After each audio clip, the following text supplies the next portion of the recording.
Hello and welcome to the latest episode of Coffee and Counsel. Today I'm going to discuss Labour's plans for employment rights. Here is what we might expect from a change of government later this year. I'm aiming to cover the key points from the 2021 Green Paper and how the recently leaked dossier to unions waters down the proposals.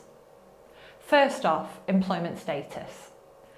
The Green Paper said Labour will create a single status of worker, which would mean a significant change to the current distinction between employees and workers and would likely result in a lot more people with employment rights. However, the leaked dossier instead insists that Labour will move towards a single status worker and will consult in detail first. Next, the right to disconnect. So the Green Paper said Labour will bring in the right to switch off. However, the latest indication from the dossier is that Labour will instead give workers and employees the opportunity to have constructive conversations and work together with policies that would support the aim of switching off. Ultimately, we could end up with a similar framework to Ireland and Belgium.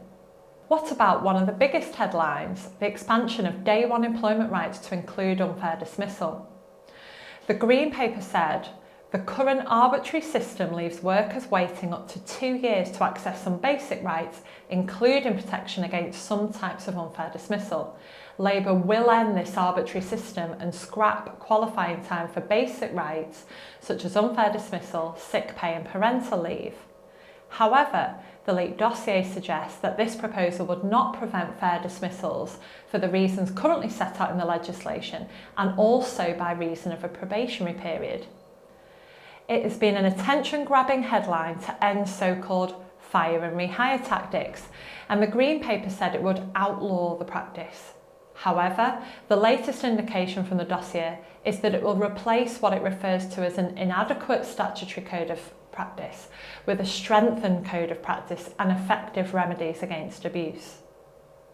So what about banning 0 hours contracts? The leaked dossier suggests that instead of outlawing it, there will be an option for employees to request a contract that truly reflects what they have worked in an average 12-week period. Labour also dedicated a section of the Green Paper to tackling discrimination and workplace inequality. In fact, a number of their proposals would not result in significant practical consequence. The two worth mentioning are firstly the proposal to require publication of ethnic and disability pay gap information for large employers, and secondly to revisit the obligation to protect employees and workers from third-party harassment in the workplace. So for the purposes of this high-level review today, I will close with these remaining proposed changes under a Labour government.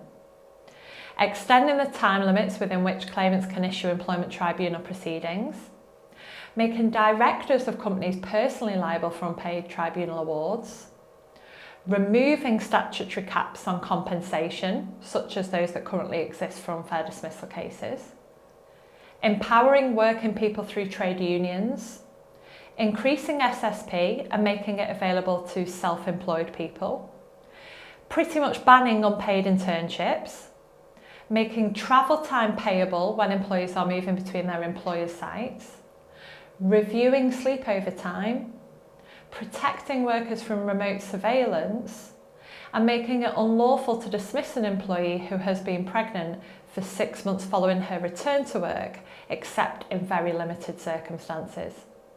So watch this space for future changes.